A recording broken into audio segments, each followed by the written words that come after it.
Reggel 7 óra van, elindultunk az első utunkra itt Helsingborba, felveszünk egy raklapot, majd utána megyünk Halmstadig. Az nagyjából egy olyan órás út. És mint hogyha halljátok, de a mikrofon megpróbálom középre tenni, hogy mennyire zúg ez a hűtő, na ebben aludjál. Tehát abból nem ilyenek a hűtős kamionok, ezt meg tudom nektek erősíteni, de ez kegyetlenül rendesen idegesítő, hogy így búg. Na de hát ez egy ilyen. Most fagyasztva vagyunk, igaz? Igen. Igen, azért nem is adok most Jenőnek mikrofon, mert ez annyira zúg, hogy nem hiszem, hogy nagyon élveznétek. Úgyhogy menjünk akkor az első címünkre és rakodjunk meg.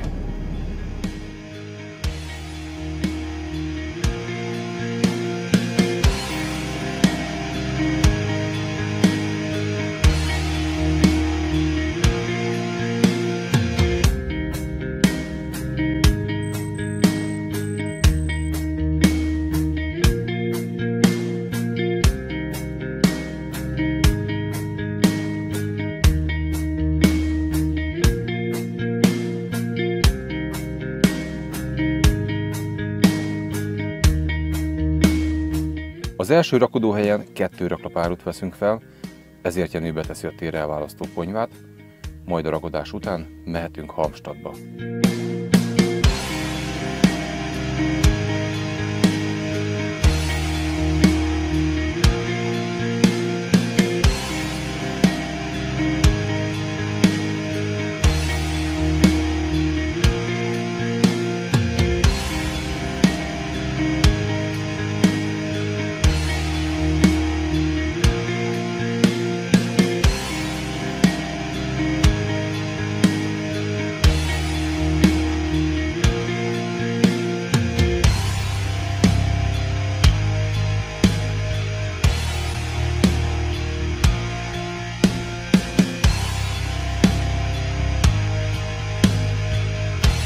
Nem sokára megérkezünk a felrakóhelyünkre, még pár kilométer, és akkor itt, ahogy megpakoltunk, cserélünk egy kamiont, addigra már kicsit világosabb is lesz, és akkor elkezdjük nektek így a mai felvételt, de semmi extra nem történt, tehát ugye eljöttünk Göteborg irányába, hogy ezt térképen is láthattátok, és lényegében átcsattogtunk, tehát nem volt benne semmi izgalom. Itt hány raklapot fogunk felvenni? Hát itt először rakodunk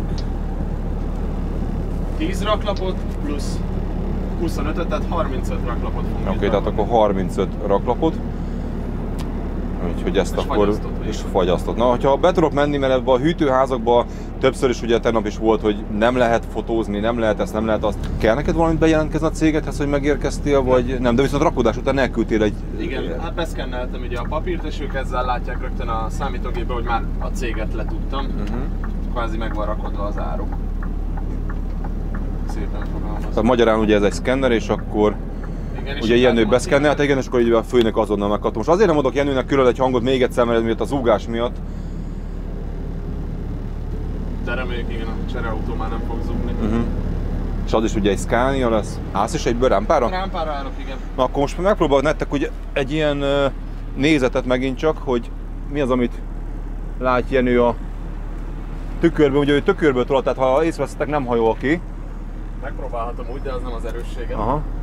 Megpróbálom tehát az ő szemszögéből venni, jó? Hogy nem forgatja a fejét, így legalább nem zavarja, mert ugye van, akit zavar, ez a shining-ere lesz, hogyha forog nagyon. De szerintem a tükröt, illetve a kormányzást látjátok, mi az, amit lát belőle. Sokat írtam most, de nem a legjobb így sajnos. Persze lesz idő, akkor én is megint fogok egyet majd tolatni.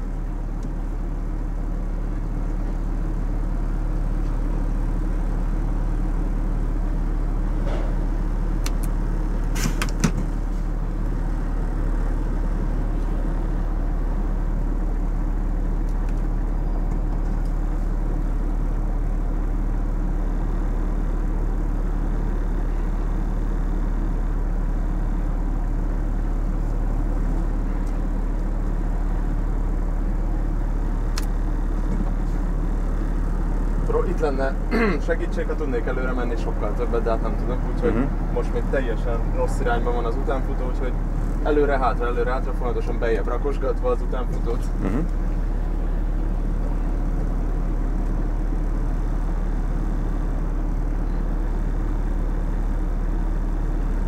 Ajtót itt majd belülről nyitod, vagy? Belülről. Belülről. Aha, jó.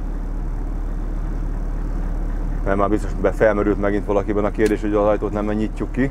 Itt van egyébként, ez mennyire eléggé gyakori? A fagyasztóházak 99%-a hál' Isten ilyen. Aha, oké, tehát akkor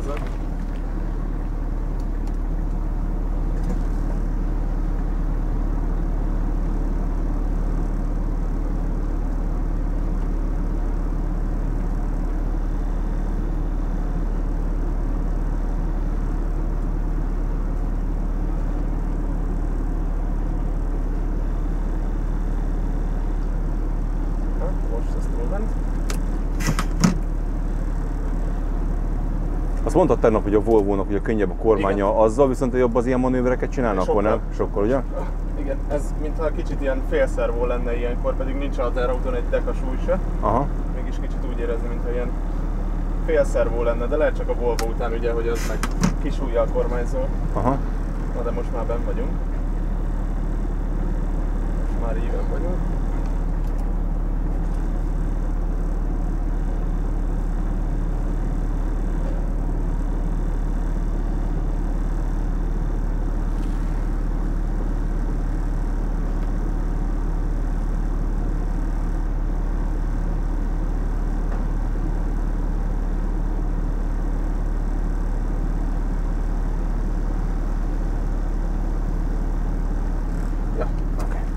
Nézzünk meg egy leakasztást. Tehát nagyon egyszerű, ugye, pótkocsi-féket lehúz, és lényegében leakasztjuk. Na most annyit, hogy tegnap én rosszul mondtam, ugyanis ez a Gigaliner, nem a Dolly. A Dolly is ugye az, amelyiknek ugye ki lehet húzni ezt a két kereket alóla, két tengelyt, ugye ez pedig fixen itt benne van, ez a pótkocsihoz tartozik.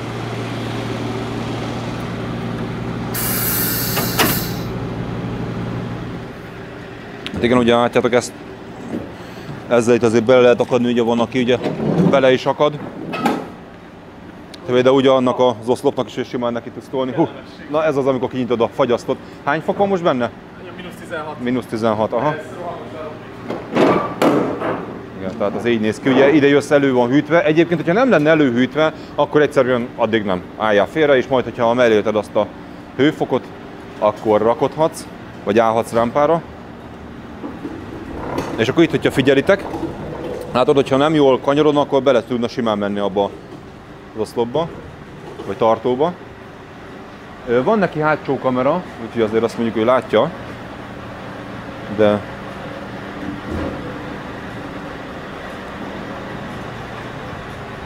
ez természetesen nem csak itt Svédországban van, ez nálunk is van, ugye, tehát úgyhogy ez nem egy ilyen újdonság. Jó, és akkor lehet rakodni. Onnan a belső hűtőházból hozza ki az árut.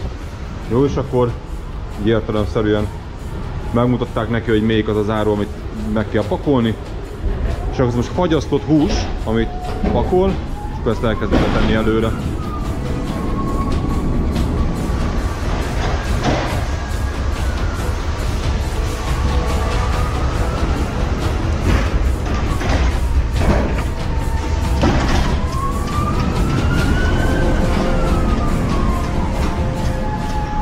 Még Jenő pakol, egy kis érdekességet hadd mutassak itt nektek. Emlékeztek a vonatos videóra, amit ugye Ferivel készítettünk? És ugye ott is elmondta, van ez a homokoló tartály, hogy jól emlékszem, azt mondta. Na itt is van ilyen. Kérlek szépen, ebben most itt murva van betöltve, de természetesen lehetne homok vagy só, és akkor belülről egy gombnyomással működik, és akkor valahogy itt szórja alá a kerekek alá, tehát hogyha elakadnál, ugye akkor ezt tudod így alá szórni. Azért mekkora bitang. Ezt azért elfogadnám. Ilyet szerintem még így nem láttatok a legtöbb néző. Én életemben nem láttam. Úgyhogy ez így tök jó. És ezt így be tudod zárni.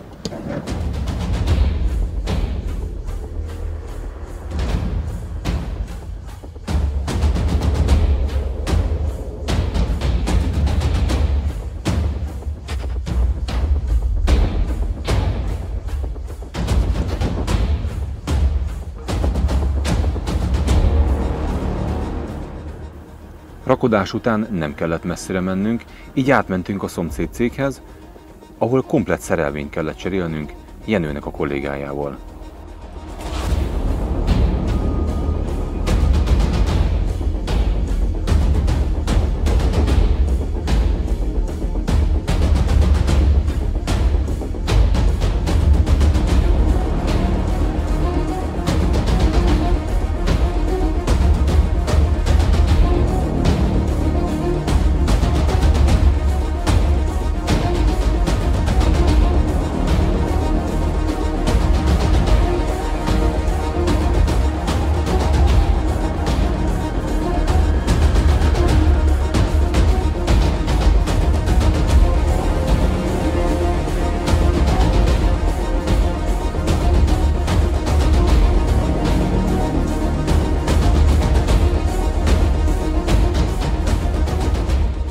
Próbáltam hát, hogyha így jobban látjátok a helyzetet.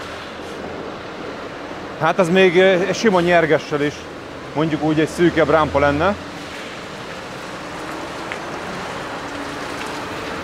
És akkor így jobban látjátok a placot, hogy honnan kell tolni.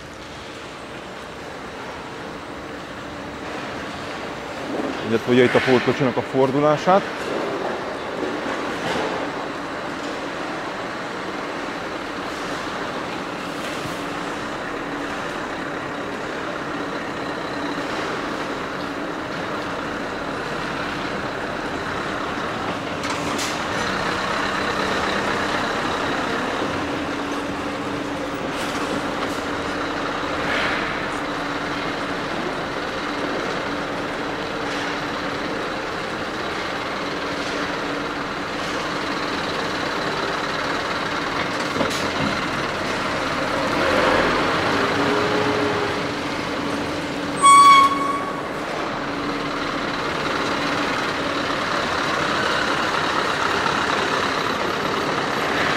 Ugye ilyenkor szoktak elkezdeni idegeskedni az emberek, tudod, hogyha vár rád valaki, nem akar bemenni, hát azért nem egyszerű.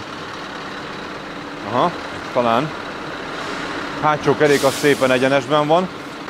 És ugye ezt északról hozták most le,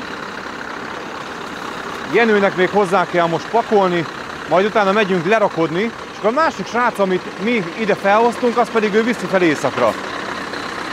Így cserélgetik a kamionokat, és hát van, hogy ilyenben nyúlsz bele, tehát nem is úgy tiszta. Talán láthatjátok az elején, ugye, hogy törött a jobb eleje, a tükör is.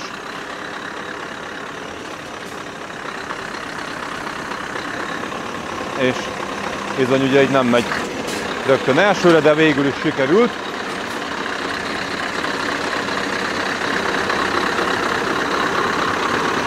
Úgy tudom, hogy üres raklapokat fogunk most pakolni. És megyünk vissza, tehát ennyi lényegében. 4 lerakónk lesz, és az üres szerelvénnyel megyünk be a telephelyre, és már ennyit, nagyjából délután 4 órára fogunk végezni.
Végeztünk a rakodással a Lidlben, és elindultunk a következő felrakóhelyünkre.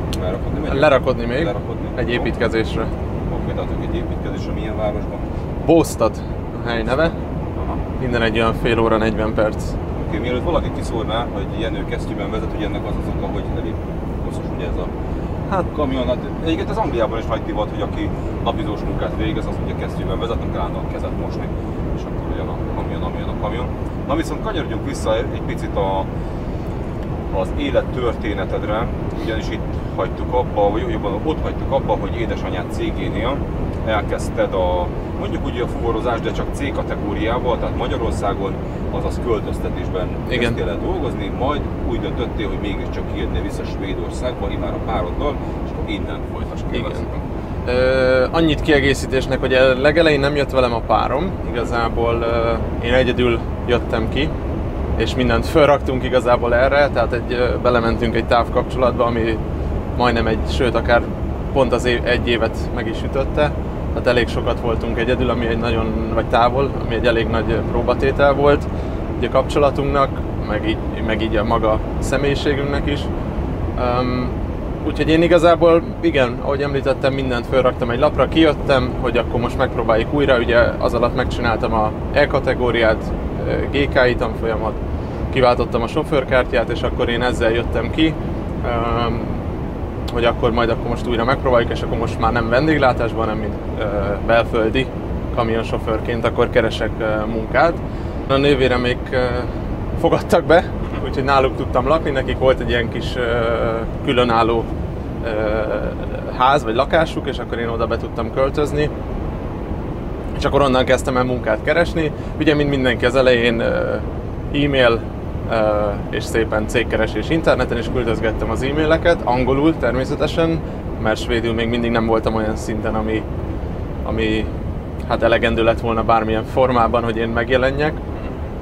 És akkor hát megint jött a újabb pofon, hogy igazából nagyon nem válaszolgattak az emberek, sokszor tényleg választ se kaptam, néha annyit, hogy köszönjük, bevettünk az adatbázisba és majd jelentkezünk.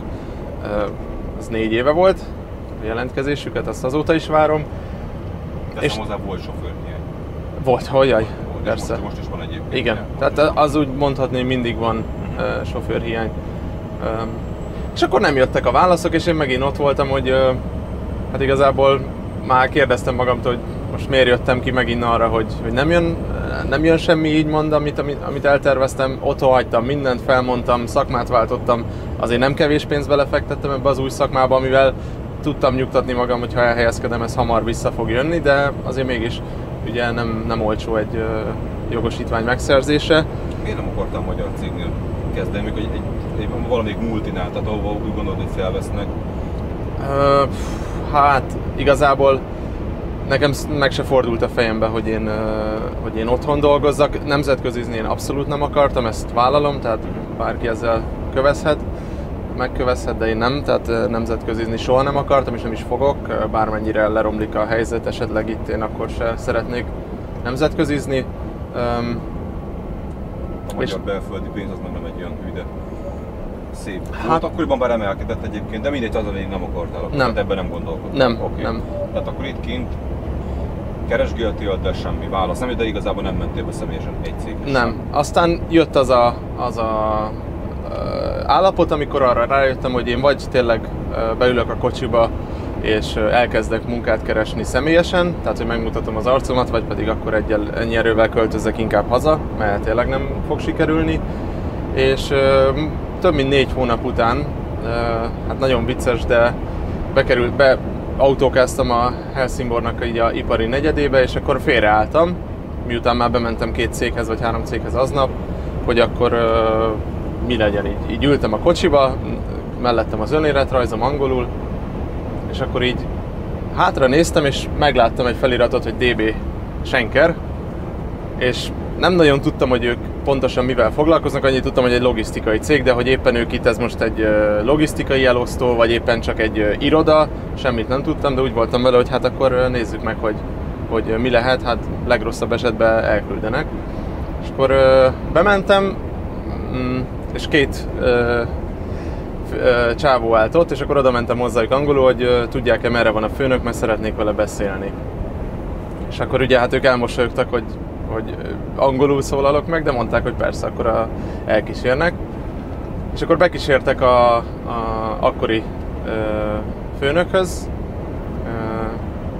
és ő behívott az irodájába, és megkérdezte, hogy mit szeretnék, és mondtam neki angolul, hogy munkát szeretnék, tehát munkát keresek, és szeretnék itt dolgozni, megvan a képesítésem hozzá, igaz, hogy tapasztalatom az nincs olyan sok, de bármit szívesen betanulok, bármilyen formában. És akkor így átnézte a papírjaimat, a önéletrajzomat kérdezgetett picit, tök jól tudott angolul, egy 60 év körül, de nem akarom megbántani esetleg kevesebb, úgyhogy inkább annyit mondjunk, hogy egy férfi, idősebb férfi, és utána annyit kérdezett, hogy van-e ADR képesítésem. Mondtam, hogy az nincs. És akkor ő erre azt mondta, hogy hát itt azért elég sok festéket, veszélyes árut szállítunk, úgyhogy az egy eléggé úgymond kötelező dolog, hogy legyen. És akkor erre igazából nem tudtam mit válaszolni, én már úgy nagyjából fel is adtam, hogy akkor úgymond lehet ezt kereste, hogy az első belekötési lehetőséget, és akkor utána megköszönje a lehetőséget. Erre meg nem az volt, annyit mondott nekem, hogy csináljam meg az ADR-t és jöjjek vissza hozzá.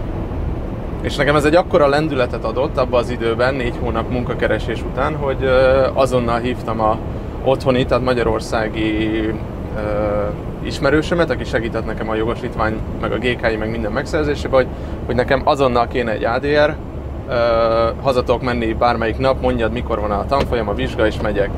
És ez ilyen 1-1,5 héten belül le is zajlódott, tehát meg is történt maga a vizsgakérés, úgyhogy én haza is repültem, tényleg az utolsó pénzemből repültem haza, már nem dramatizálva a helyzetet, de tényleg így az utolsóból. Hazamentem, megcsináltam a jogosítványt, vagy megcsináltam az ADR-t, azt meg is kaptam nagyon hamar, hál' Isten, és én azzal vissza is jöttem Svédországba, és akkor lezárásként visszamentem az úrhoz, és annyit mondtam neki, hogy megvan az ADR, erre ő behívott az irodájába, és már egy előre kinyomtatott, mert ugye előtte én, felhívtam, hogy akkor jövök be délután, és bejöttem, mondtam, hogy kész az ADR, és már egy előre kinyomtatott 1 hónapos munkaszerződéssel várt engem, és azt mondta, hogy ha telefonon, e-mailbe, bármilyen elektronikus módon megkeresem, azonnal törli az üzenetemet, vagy azonnal ott helybe el is köszönt tőlem, de mondta, hogy így, hogy személyesen bejöttem és felmertem vállalni, hogy milyen helyzetben vagyok és mit szeretnék, azt mondta, hogy igazából nem bírt elengedni, úgyhogy ne adjon egy esélyt nekem. És ez az egy esély eredményezte azt, hogy még a mai napig itt élek, és már nagy eséllyel nem is nagyon tervezünk most a közeljövőben máshova, tehát nélküle én kimerem jelenteni, hogy már nem élnénk itt, és a párom talán soha nem is költözött volna ki, hanem maradt volna otthon, és én visszaköltöztem volna hozzá.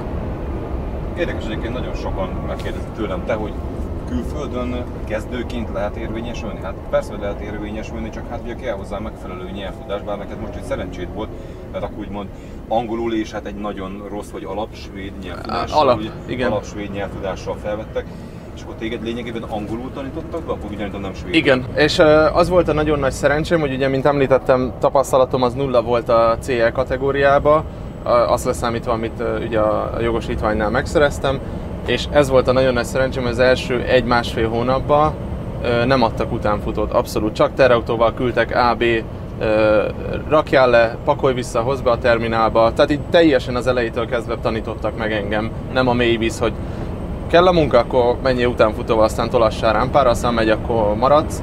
Tehát nagyon-nagyon jó fejek voltak, és ezt tényleg nagyon hálás vagyok, hogy több mint 1 hónapig igazából nem láttam utánfutót. Hogy látod, milyen itt a svéd életszínvonal? Mi az a pénz, amit szerinted, és ezt hangsúlyozok, szerinted, amiből mondjuk 0-ra ki lehet hozni, úgyhogy vagy ketten vagytok gyakorlatilag ennél, fizetsz egy lakást, akár egy autót, rezsit, mindent befizet, mi az az alap, ami... Tehát egy fizetésből szerintem minimum meg kell lenni itt Svédország ezen részén, Stockholm drágább, de itt ezen a részén szerintem a 650-700 ezer forintos fizetésnek meg kell lennie, hogy ti kigyertek hónap végére. Itt számolni kell alsó hangon egy 200-250 ezeres lakás bérleti árral. Ez milyen lakásra gondoljuk? Ez egy 2 szobás, akár panel, vagy akár teljesen, még akár lepusztultabb is. Tehát 6-700 euró. Igen, és most nem akarok, tehát nem tudok fixet mondani, mi ennyiért béreltük az elsőt, az első drágában, a második az olcsóbb, de nekünk ez volt körülbelül a viszonyítási ár. Lehet, nincs benne a rezsi? Hát a rezsi az úgy van benne igazából, hogy szemétdíjat meg a melegvizet az benne van, és akkor te igazából áramért fizetsz, internetért, és nagyjából ennyi, tehát áram, internet. Gáz, ilyesmi, az mennyire... Úgy hallottam, hogy talán itt jobban használják az áramot fűtésre? Hát itt a miénkben például ott ilyen központi fűtés van, igazából ott nekünk nem kell fizetni a meleg vízért, tehát az a maga a fűtés és a meleg víz. Az nekünk benne van, tehát én áramért fizetek, meg internet, tévé, ilyenek. Az élelmiszer, csirkének mennyi például? Tehát ezt akartam mondani, hogy a csirke leakciózva is ilyen 3-3400 forint kilója. Az átlagár, hogyha nem fagyasztva veszed, hanem mondjuk frissen, akkor az ilyen 120-130 korona, ami átszámítva azért 4000 forint fölött van bőven. Ugyanezt el tudom mondani, vagy el lehet mondani a sert. Tehát maga a hús az szerintem drága, a kenyér is drága, viszont amit én nagyon szeretek például itt a boltokban, hogy a vaj, a kenyér semmi nem tartalmaz tartósítószeret, a vaj is például ilyen 4, max. 5 hétig jók.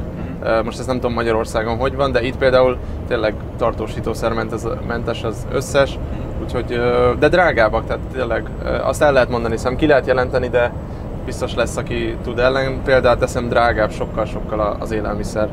Milyenek a svédok, mennyire befogadóak így, mert ugye erről híresek elvileg, hogy befogadóak, ez tényleg így van, még veled szemben is egyébként? Hogy... Én azt érzem, hogy amíg nem beszéltem svédül, addig volt távolságtartás, voltak néha bunkó tekintetek is, hogy nem beszélek svédül, tehát oda megyek kamionnal, hogy hoztam árut és angolul mondtam. Sokszor láttam, hogy ez nagyon nem tetszik nekik, viszont mióta svédül beszélek, én azt érzem, hogy nem nagyon kaptam én soha semmilyen lenézőt, hogy mondjuk rosszul mondtam egy mondatot, félre mondtam. Nagyon sokáig például egy példa, van az a szó, hogy lemna vagy lóna, és az egyik az azt jelenti, hogy kölcsönkérni, a másik az, hogy itt hagyni. És én nem tudom miért, de fél évig kevertem, és mindig azt mondtam, hogy kérhetek-e egy targoncát, vagy egy békát, én mindig azt mondtam, hogy itt hagyhatok egy békát. És hülyen néztek rám, de mindig mondták, hogy persze, vigyed. Megértették, de például ilyen, tehát de nem kaptam soha így lenéző tekintetet. Például. Nyelvtanilag egyébként hasonlít az angolra, ha már azt ugye megtanultad? Vagy azt is újra kellett tanulni a nyelvtanját a svédnek? Hát van, amiben hasonlít, ugye mondják, hogy keverék, ugye holland, német, angol, meg ilyen más nyelvek keveréke. Én vagy nem jó a nyelvérzékem, de nekem semmit nem ért az, hogy angolul tudtam, vagy nem azt mondom semmit, de nagyon keveset ért az, hogy angolul jól tudtam a svédhez. Én azt érzem, hogy hogyha jól tudsz angolul, nem fogsz tudni egyből alapszinten svédül, tehát azért van itt tanulni való bőven a nyelvtanba is, meg a nyelv szókincsben. Milyen nyelvtudásra érdemes kijönni? Ha most mondjuk szókincsben mondanánk egy 1000 szavas szókincsel, azért már nekivághat valaki mondjuk akár Svédországnak szerinted? Szerintem igen, de ugye itt mondjuk ha már van személyszámod, amire majd kitérünk, akkor ugye itt az államilag támogatott a nyelvoktatás, tehát te be tudsz iratkozni SFI oktatásra, és akkor ugye államilag tudod tanulni a svédet, és akkor ők ebbe tudnak segíteni, tehát ebbe segít az állam mondjuk. Na de azt milyen nyelven tanítják neked? Svédül. De...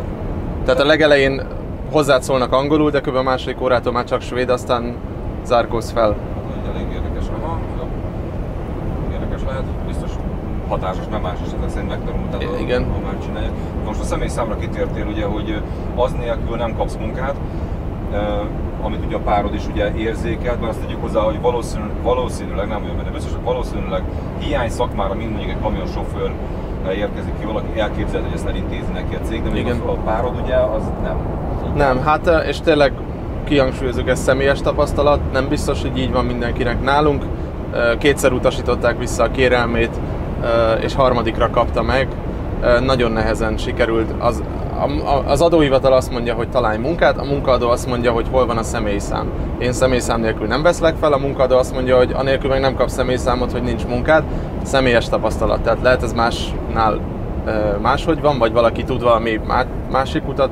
Nálunk ez így volt, hogy oda-vissza mentünk, balra-jobbra is. Tehát mi nagyon-nagyon megszívtuk a személyszám megszerzéssel. Én is annó, és a párom is. Néha egyébként az, hogyha többször említjük azt, hogy szerintünk, pont azért, hogy nehogy valaki belekössön, bár én egyébként, akivel beszélgetek itt Svédországban élő magyarokkal, nekem nagyon jó benyomásom van feléjük, hogyha valami az ő véleményük, nem azzal jönnek, te hülye vagy, hát az nem így van, hanem elmondja az ő véleményét, de ezért hangsúlyozok egyébként többször ki, hogy nehogy valaki azt mondja, hogy tutit mondjuk meg, ilyen elmeséli az ő véleményét és tapasztalatát, és ugye erről szól, hiszen róla szólnak pedig arról, hogy ha más, ugye akkor természetesen mondja el, írják le a kommentbe, hogy ki hogyan gondolja. Most pedig mennyire vagyunk még a következő cím? Körülbelül egy ilyen fél óra még. Viszont akkor itt kint le kell tenni a... Igen, még találni kell egy utánfutónak egy helyet. Ez mennyire könnyű egyébként? Hát, ha ismerem, tehát ha már sokszor jártam az adott helyszínen, azért találok helyeket. Most így full vakon megyünk, tehát itt én még ezen az úton szerintem nem is jöttem. Na de várj, ezt most neked mondta valaki, hogy le kell tenni, vagy ez csak mert... Nem, én ránéztem a címre, és egyből. Egy zsákutcába megyünk, 2 lakóházak közé megyünk, 3, hál' Isten, a terrautón van az áru, nem a póton vagy utánfutón. És akkor én inkább úgy vagyok, hogy építkezés, ha meg tudom oldani, akkor mindig utánfutó nélkül menjek, mert volt már belőle sajnos gondom. De nem mondják akkor ezt neked? Nem. Mennyi idő volt, amíg megszoktad egyébként a szerelvényt? Tehát azért kezdőként elkezdeni egy ilyen szerelvénnyel, bár én erre azt mondanám, hogy amivel elkezdted, mindig az a nehéz, és azt szokott meg, és utána az lesz könnyű. De neked mennyi idő volt, mire azt mondtad, hogy nem is az, hogy tudsz tolatni, az ember örökké tanul, de amikor már úgy bátrabban, meg könnyebben sikerült? Hát szerintem azért kellett egy közel 4 hónap, amíg úgy jó magabiztonságot úgymond meg tudtam szerezni. A legelsőnek, amikor rám rakták az utánfutót, például talán pont a legelső héten egy sima tolatás annyira nem ment, hogy a 4 órás végzés helyett fél 6-ra értem be a telephelyre az első napomon, amikor utánfutóval voltam például. Tehát, hogy de nem tudod senki helyetted a rámpára, meg te? Magamnak. Aha. Tehát, hogy nehéz volt az elején. Persze mindenki, amit megszok, ugye szerelvénytípus. Maga, megmondom, a hosszúság engem úgymond nem zavart. Igazából inkább az, hogy nem éreztem, hogy a forgózsám, hogy hol törik, hol tudom még engedni, hol tudom már nem engedni, mert már betörne. Ez volt nagyon-nagyon sok idő megérezni, vagy erre ráérezni. Sérülést okoztál meg? Igen. De akkor az benne van. Viszont benne. Az megütött a filmet, hogy mennyire a svédek nem nézik le, nem egy lenézett szakma a kamionos. Nem. Tehát, hogy elengednek, nem furakodnak. Igen.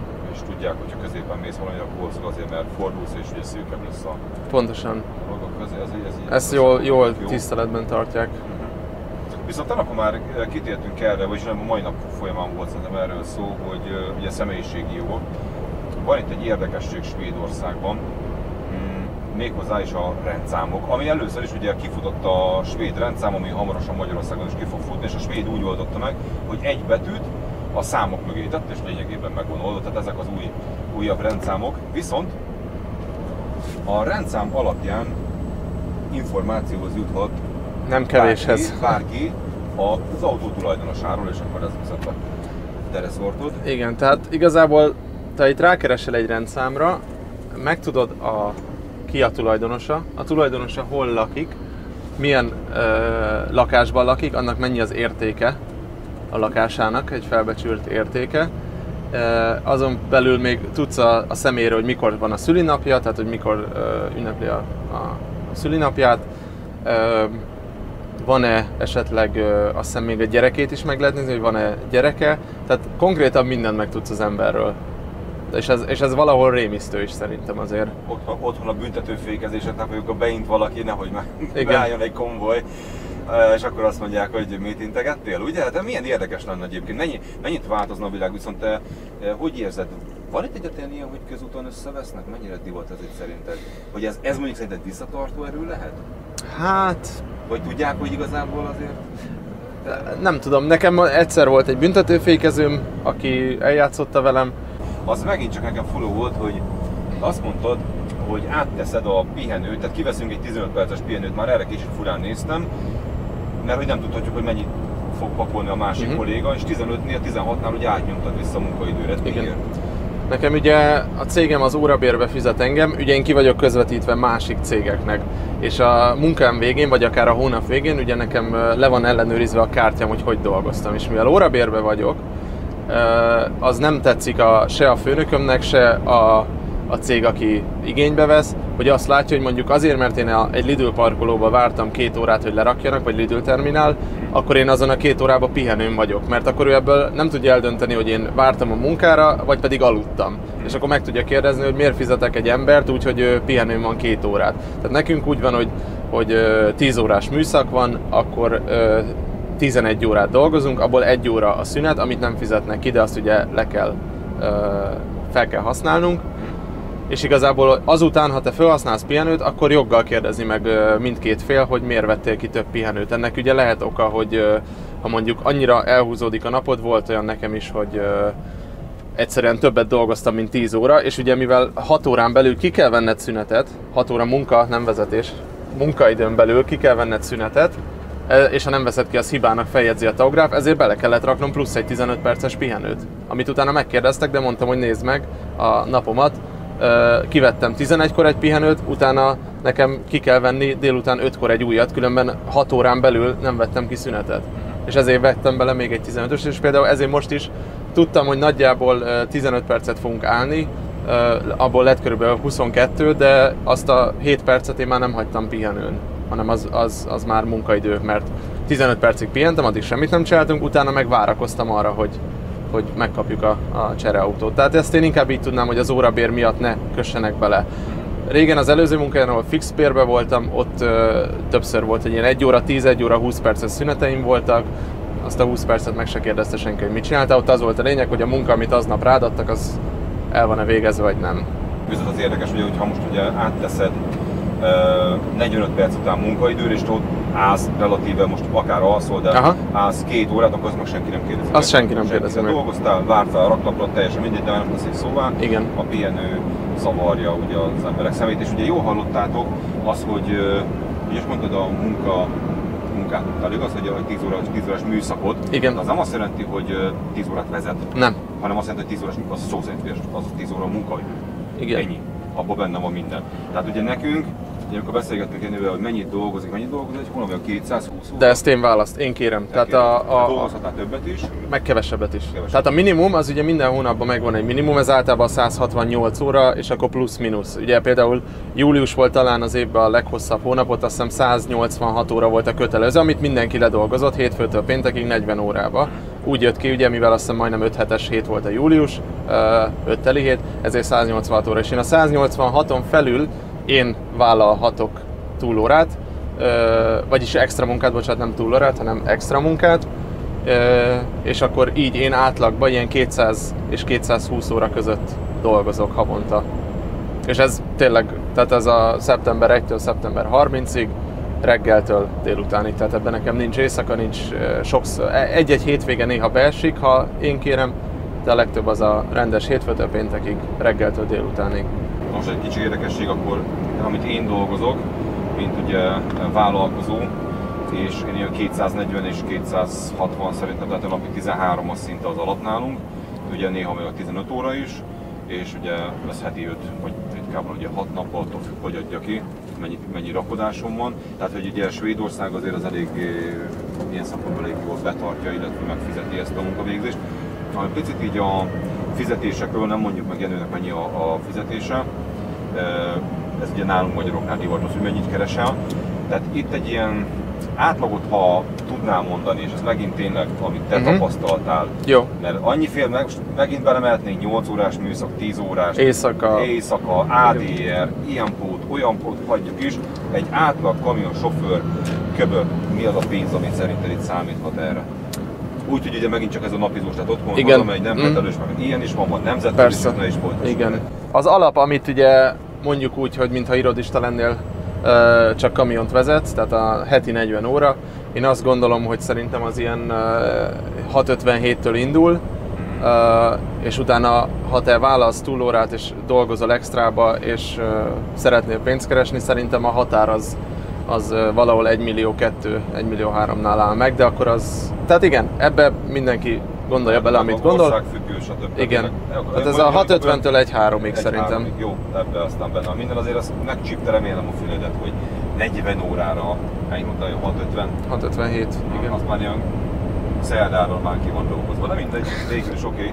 Tehát pár embernek felcsillan a szeme, de azt tegyük hozzá, hogy abból a pénzből megint nem élsz meg. Tehát ugye... Nehezen, hogyha most volna a feleségednek is munkája végül is. Hát ilyen Magyarországon is nehezen élsz meg. Eldöntitek, jó? Tehát elmondjuk, hogy van ilyen, akit nagyon-nagyon csikolna és Svédország, kicsit lássatok bele, hogy Jenő szemszögéből, hogyan néz ez ki, pár információ. Szerintem lesznek azért a nézők között is olyan, aki szívesen elmondja, vagy leírja, hogy ő mit tapasztal, és akkor olvasgassatok kommenteket, hiszen biztatni szeretnénk benneteket, hogy aki nem talál otthon kiutat, érez magában annyi erőt, akkor bátran vágjon bele, látjátok, Jenő is belevágott is, és csinálja, és jól érzi magát.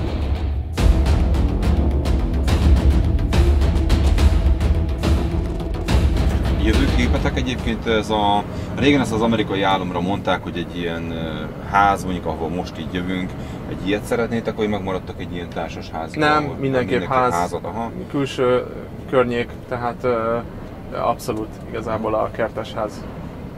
Egyikünknek se volt, a páromnak se, nekem se családjába kertesház, nekem még nagyon gyerekként. Ez egy tipikus egyébként, amit itt látom pontosan, most? Ez egy tipikus svéd. Ez fa külső, ez egy ilyen gyors szerkezetes, akkor szerintem ez igen, könnyű szerkezetesek, igen. Aha, tehát nem a tégla. És ez mennyit adnál egy ilyenért, vagy most nem tudom mennyire vagy képbe a házárakkal most? Tehát mindig ez környékfüggő is. Nagyon környékfüggő, nagyon. De mégis egy ilyen ház. Hát szerintem típus. Ez forintban szerintem 70-80-tól indulnak. Otthon szerintem azért 20 körül megállnak. Igen. Aha, hát igen, jó, itt a különbség az általában a házba jön ki. Aha, akkor ez a könnyű szerkezetes, mint az USA-ban is volt. Nálunk ezt próbálják úgy erőltetni, van, aki belement. Én inkább melléképületben bírom elképzelni, de ez egy más történet. Szép egyébként, tényleg nagyon szép a környék. Igen, és akkor az itt pont egy lakókörnyék, tehát alacsonyan igen. Építkeznek a svédek, nem azok a 4 emelete magas házak, tehát alacsonyan vannak. És nagyon sok ez a piros, ez amúgy Svédországban bányásszák? Aha. Svédországban bányásszák talán, ha jól tudom, ezt az alapanyagot, vagy már nem, de régen azt tudom, hogy igen. És akkor ide fogunk betolni, tehát az utánfutóra a kérdés, hogy miért nem jöttünk, az ez. Aha. Hogy ide be kell. Ezért én addig csinálok egy pár felvételt, még én lerakodik, és oda leghátra. Hát oda be tudunk menni orral is, mert ki tudunk tolatni. Most egyelőre így megállok, és akkor megkérdezem, hogy mit, hogy szeretnének. Akkor megjöttünk. Ide amúgy semmi info, mert nincs utca meg semmi, de ide szigetelést hoztunk, a most épülő háznak szigetelést. Oké, akkor pakoljunk le.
Na, itt egy kis érdekességet, a béka az nem fent van a platón, hanem van itt egy oldalsó doboz, és ebbe van elrejtve. Lapátra ki kell ásni a kamiont.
Végeztünk a lerakodással, így mehettünk a következő 3 címre, de ezekben már nem volt semmi érdekesség.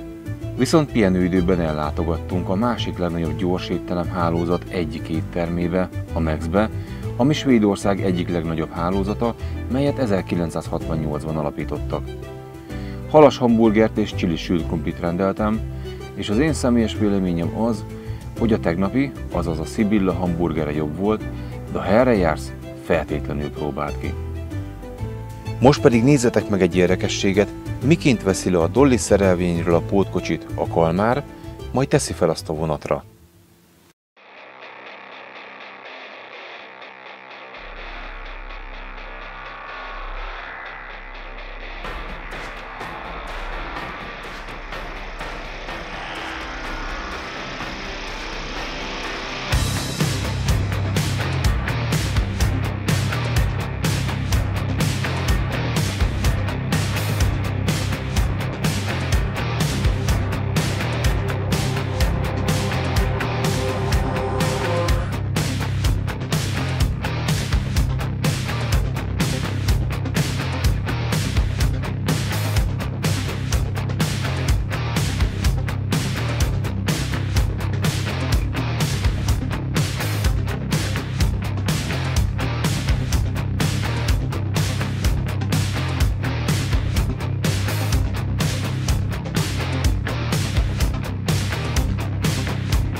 Délután 4 óra 6 perc van, és megérkeztünk a telephelyre. Ott áll ugye a kamionom immáron, hát majdnem 2 napja, úgyhogy mehetek a hajóhoz. Mint láthattátok, ennyi lett volna itt ez a munka, amit be tudtunk mutatni. Szerintem ez úgy jellemző is úgy a svédekre, ez mondjuk egy ilyen belföldes meló, úgyhogy én Jenőnek nagyon-nagyon szépen köszönöm, hogy betekintést engedett abba, hogy ő hogyan dolgozik. Remélem jól szórakoztatok, jutottatok hasznos információhoz, de természetesen még folytatjuk, hisz megyünk a hajóhoz. Köszönöm, hogy be tudtam mutatni, és akkor hajrá tovább, érelj Mohamed!